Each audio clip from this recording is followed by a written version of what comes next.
지난주에 미국 가기 전에 망원동에서 3일간 출가를 해서 기도를 했는데, 꿈을 꿨는데 이렇게 반듯하지 않고 이렇게 사각이 이렇게 졌는데, 딱 사각지대에서 반 논하자고 한 군데는 모래고 한 군데는 흙인 것 같아. 흙이 조금 물이 묻었는지 어쩌는지 잘 모르겠어요. 꿈인데 저는 평상시에도 부처님한테 바칠 줄을 잘 몰라요. 아직까지는 그런 법을 모르는데, 그 꿈을 꾸면서 바로 부처님한테 굉장히 많이 바쳤어요. 그거를 보고 부처님한테 꿈에 막 바쳤어요, 그냥. 그래서 그런 꿈을 꾸고 나니까 좀 무슨 꿈인지 그게 또 여쭙고 싶고, 그래서 그 이튿날 이제 망원동으로 또 출가를 해서 밤에 칠독을 하고 있는 도중에, 여기 지금 저는 동상이 있는데 잘 안 가봤거든요. 생각지도 안 했는데 동상이 있는 데가 쓱 비치면서 세 분이 그냥 박사님이랑 백성옥 박사님이랑 손숙균 사장님이 딱 보이시는 거예요.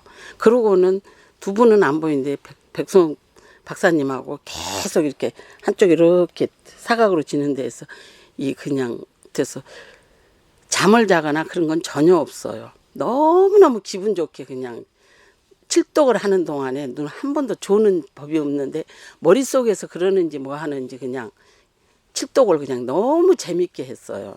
그러면서 기도는 환희심이 엄청나서 기도를 칠독을 했고, 그 이튿날은 또 꿈을 3일간을 제가 잠을 한숨 자지를 않고 굉장히 기분 좋게 기도를 했습니다. 그런데 그 3일 때는 또 칠독을 하고 있는 도중에, 지금 나는 열심히 지금 금강경을 하고 있는데 이렇게 우리는 밑에 가 있는데 법사님이 저 위에서 딱 이렇게 우층에서 우리를 이렇게 내려다보고 계시는 거예요. 그게 이제 이렇게 내려다보고 계셔서 쭉 나 잠자는 것도 아닌데 왜 이런 게 보이지 하면서 제가 이제 금강경을 했거든요. 그러면서 미국을 가서 정말 모든 일이 잘 됐고, 또 가면서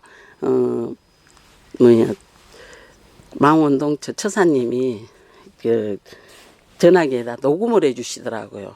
그래서 그 녹음을 해줘서 귀에다 꽂고 비행기 안에서 그대로 꽂고 그냥 잠을 한숨도 안 자고 계속 금강경을 하고 갔어요.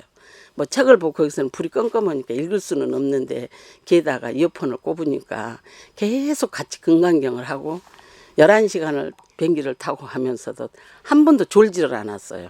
너무 기분 좋게 갔고, 또 무릎이 내가 너무 아파가지고 주사를 맞고 갔는데 무릎도 하나도 아프지를 않고, 또 우리가 비행기가 올라오고 내릴 때는 기가 굉장히 먹먹하지 않습니까?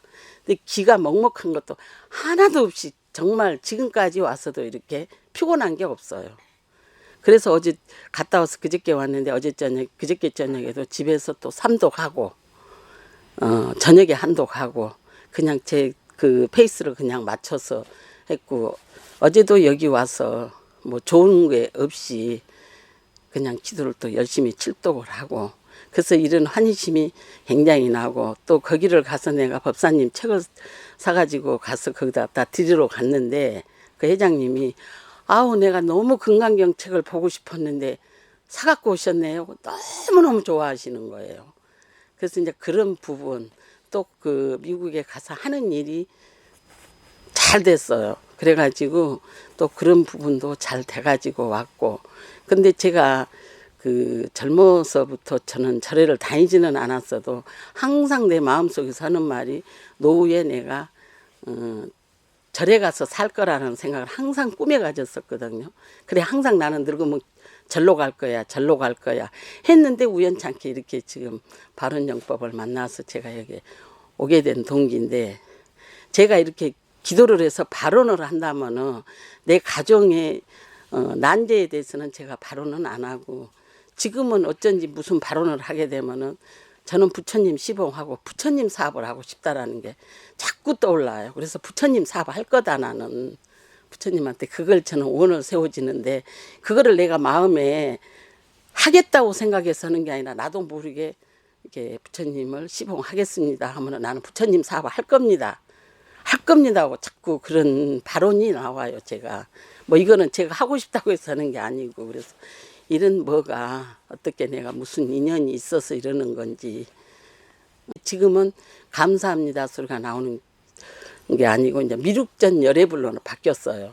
나도 모르게 미륵전 열애불 그러면서 내가 이 무릎이 그렇게 아팠는데 그냥 무릎에다 다리가 아프면 집중적으로 그거를 내가 마음속에다 두고 미륵전 열애불을 하면은 다리가 아프질 않아서 정말 잘 갔다 왔습니다. 이제 무슨 생각이든지 바쳐라라는 이제 그 가르침, 이제 그게 금강경 3분이 되는데, 그게 그래도 그 구절이 마음에 드셨나 봐요.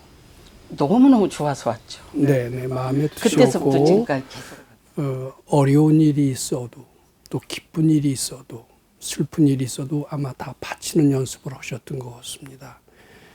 근데 생시에 바친다고 해서 꼭 꿈에까지 바치게 되질 않습니다. 꿈에까지 바치게 되는 것은 생시에 바치는 연습이 아주 습관화돼서 자기 잠재의식까지도 바치는 것을 할 때 꿈에도 바치게 됩니다. 꿈에 바친다라는 것은 내 현재의식이 바친다라는 뜻이 아니라 잠재의식까지도 바치는 것이, 잠재의식도 바친다, 바치는 것이 습관화되어 있다, 이런 뜻이 됩니다. 근데 그래서 꿈에도 바치신 것은 비록 오신 지 얼마 안 되는 짧은 기간이지만 이 바친다는 말씀, 무슨 생각이든지 바친다는 말씀에 깊이 공감하셨고 마음에 꽂히셨고 부지런히 연습하신 결과 비록 짧은 시간이지만 꿈에라도 바치시게 됐다, 이렇게 해석할 수가 있어요. 그런데 이제 요렇게 하셔야 됩니다. 여기는 흙이 있고 모래가 있다. 근데 흙을 바쳤어요? 뭘 바쳤어요? 바쳤는데 뭘 바쳤다라고 말씀하시는 겁니다. 아니 근데 흙하고 이렇게 있는데 뭘 바치는지 모르고 막 꿈에 그걸 바쳤어요. 그냥 부처님한테 바쳤어요. 네, 근데 이제 바친다라는 것은 무슨 마음을 바치는 것을 의미합니다. 그러니까 흙을 보고 바쳤어요, 막. 네, 아마 흙은 재산이 될 수 있을 거라는 생각이 듭니다. 재산을 내가 가지려고 하면은 그것이 재앙이 되지만은 그 흙을 부처님께 드린다라고 그러면 그건 복으로 변할 수가 있습니다. 근데 평소에도 오신 지 얼마 안 됐지만 바친다는 말씀을 깊이 마음속에 아마 새겨진 결과, 꿈에도 바쳐졌고 제사를 바쳐진 결과, 이제 그게 이제 엄밀하게 얘기하면 그 순간 탐욕의 세계에서 벗어나서 부처님 마음으로 되는 겁니다. 부처님 마음으로 되면 좋은 일이 일어날 수밖에 없어요. 그래서 그 바치신 결과 내 마음이 부처님 마음이 됐고, 그 순간 부처님 마음이 되면은 금강경에 뭐라고 그랬어요? 천예나수라가 개헌공양한다고 그랬죠. 그러니까 바로 미국에 가서 하시던 무슨 사업이신 거겠죠. 예, 그것이 잘 이룩되었다, 이렇게 해석이 가능합니다. 근데 그 꿈에라도요, 이제 만약 꿈에 개가 보인다, 이제 우리 이렇게 되면 뭐 개가 보일 수 있습니다. 자기 키우던 개가 보일 수 있습니다. 그러면은 우리 선생님께서 어떻게 해석을 해주시냐면, 개는 왜 보이느냐? 내 마음속에 있으니까 보여요. 근데 왜 개가 되느냐? 남을 자꾸 꾸짖고 남으려는 그 용심이 죽어서 개가 된다는 거예요. 그러니까 개가 보인다라는 것은 내 마음속에 개가 있다는 거고 내 속에 진심이 있다라는 그런 뜻이 됩니다. 이제 반대로 스님이 보이면 어떻게 되느냐 하면은 내 마음속에 스님이 있다는 거예요. 스님은 어떤 분이냐? 분별을 쉬는 분이 스님입니다. 그래서 개를 봤다, 이렇게 되면 되게, 개도 이제 개가 죽었다 이렇게 되면 좀 괜찮은 편인데, 개를 보는 경우와 스님을 보는 경우는 우리 선생님께서 다르게 해석을 해 주십니다. 스님을 봤을 때는 공부를 많이 했다, 분별이 쉬웠다, 이렇게 해석을 합니다. 또 가족들을 보는 것보다는 도반들을 보는 게 낫습니다. 가족들은 사랑과 미움의 결과요, 도반들은 분별이 쉰 결과이기 때문에 꿈에라도 도반을 보거나 또 스님을 보거나 법사도 마찬가지입니다. 법사를 보는 것은 내 공부한 결과 분별이 쉬었다는 뜻이 되고, 분별이 쉰다라는 뜻은 부처님 광명이 임했다는 뜻이고, 순간적으로 내 마음이 부처님이 되었다는 그런 뜻도 됩니다. 네, 그것은 이제 마음속에 그게 깊이 새겨져.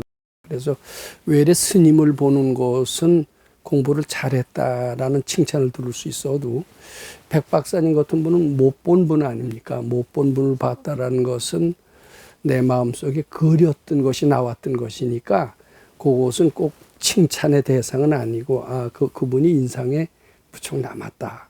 그래서 마음속에 새겨졌다. 그래서 꿈에도 보였다. 이렇게 해석이 됩니다. 제 답변을 들으시고 더 궁금하시고 뭐가 제가 미진한 거 있으면 더. 제가 이제 꿈이 아니거든요. 네네. 꿈이 아니고 또 이분 꿈이나 현실이나 그걸 우리 경계라고 얘기를 합니다. 경계나 꿈이나 같아요. 근데 이제 이렇게 생각을 하는 분들이 있습니다. 이제 꿈에 이제 개를 본다. 이제 이런 것과 꿈이 아닌 현실로 개를 본다. 이거 다른 걸로 알아요. 근데 사실 이게 다르지 않습니다. 지 마음을 보는 겁니다. 그래서 왜 나는 현실 얘기를 했는데 왜 꿈처럼 그것을 해석을 하시나 그러는데, 근데 어떤 것이 더 진실성이 있느냐. 이제 예를 들어서 꿈을 꿨어요. 너 내일 복권을 타서 당첨이 될 것이다. 꿈에 이제 그런 얘기가 들립니다. 그럼 이 꿈이니까 그걸 어떻게 믿어? 이제 이럴 수가 있어요. 근데 현실로 너 복권을 타서 당첨이 될 것이다. 이런 소리를 꿈이 아닌 현실로 딱 들으면은 신의 계시처럼 생각을 하면서 진실로 믿습니다. 근데 그 정확도에 있어서는 오히려 꿈이 더 낫습니다. 현실이 꿈이 아닌 현실로 보니까 이것은 정말 요새 제가 이게 팩트다, 사실이다, 엄연한 사실이다 이렇게 보고 그대로 믿는 수가 있습니다. 근데 이게요, 공부하는 사람들이 굉장히 주의해야 돼요. 심지어는 굉장히 나쁜 일이 일어날 수가 있습니다. 꿈이 아닌 현실에 이런 수가 있습니다. 누가 나타나서 점잖은 할아버지가 나타나서 옆에 있는 사람은 너의 공부에 굉장히 방해가 되는 사람이다. 그를 이 칼로 죽여야 돼. 죽여야 네가 살아난다. 이런 것이 꿈도 아닌 현실로 생생하게 나타나는 수가 실제로 있습니다. 그래서 실제로 그렇게 해서 죽이는 수가 있어요. 그런데 그것을 현실로 보면 안 됩니다. 신의 계시로 보면 안 됩니다. 여기에 삿된 공부와 참된 공부의 구분을 할 줄 알아야 돼. 이게 만일 꿈이나 현실로 이렇게 봐지더라도 그것은 자기 생각의 표현이기 때문에 자기 생각이 옳지 않잖아요. 뭐라고 그랬어요? 범소유상은 개시어망이라고 그랬죠. 근데 그것을 참으로 믿고 행동을 해서 실제로 죽인 예가 있습니다. 그러니까 뭐가 쉬운 거죠, 말하자면. 쉬웠지만 꿈이 아닌 아주 생생하게 현실처럼 나타나서 얘기를 하기 때문에 실제로 이것은 부처님이 계시다. 이렇게 알고 행동하는 경우는 굉장히 많습니다. 그렇게 해서 맞는 수도 있지만 틀리는 경우가 더 많은 것 같아요. 그러니까 아무리 꿈이 아닌 현실처럼 봤다 하더라도 일단 어떻게 돼요? 그 생각은 잘못인 줄 알고 자꾸 부처님께 바치면은 확실히 알아지게 되는데, 알아줘도 또 바쳐야 됩니다. 자기 생각은 항상 오류가 있을 수가 있어요. 그러니까 지금 근데 그게 무슨 인연이신 것 같습니다. 불교도. 그러니까 지금 오래 믿으신 것도 아니고 오히려 기독교를 많이 믿으셨는데 여기 오신 지 얼마 안 돼서 참불선언에 오래 다니셨지만 이런 체험을 별로 못 하셨죠. 다니지는 않았고. 글쎄 인터. 네. 네. 그리고 교회는 뭐 실제로 다니셨어도 뭐 낮은 것도 없고 깨지기만 하셨네.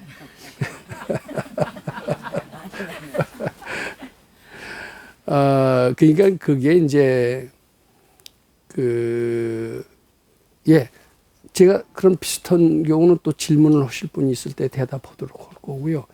이제 대략 질문에 대한 대답은 되셨느냐 이제 그런 말씀 드리고 싶습니다. 네. 그리고 이제 좋은 일이 생겼어도요, 내가 가지지 말고 이 기쁨을 부처님께 바쳐 시봉 잘하길 바라고. 그렇게 하셔야 그 기쁨이 원만해지고 커집니다.